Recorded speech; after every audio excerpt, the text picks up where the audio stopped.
נו מה? עוד פעם סוחבים אותנו לזה? בסדר, בואו נסיים את זה כבר. נו כבר, מה יש?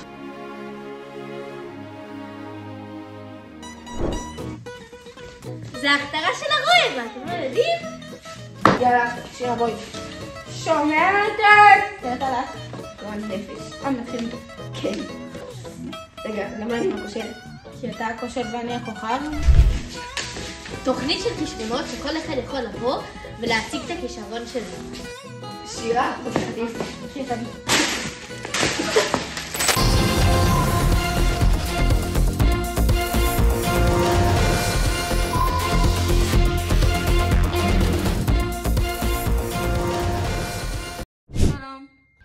שלום. שלום. מה זה? התחלנו?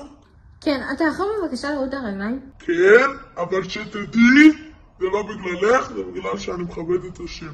אוקיי. אז מי אתה? מי את בכלל? נתחיל מזה שתגידי, תורידי את הפלאפון ותגידי איך קוראים לך. בסדר. ספרי לי עלייך. יש לי הרבה אחים, בגלל זה אני מריחה את ניצנים. וואלה, אוהב לרדת על בנות, אבל בכל זאת שם חציות. עברתי מהכת של עמית לכת של רבין, אולי עכשיו אני אהפוך להיות נורמלי. לא, את לא. וואי, תודה. אני מתרגשת. ספרי עלייך משהו מצחיק. תקשיב אליי רגע.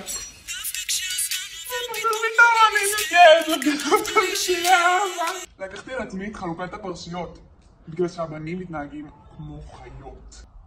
רגע. אוקיי. דרכתי על זכוכית בירושלים, לפי העברי, אני מדל מאזניים. 5 אצבעות! וואו!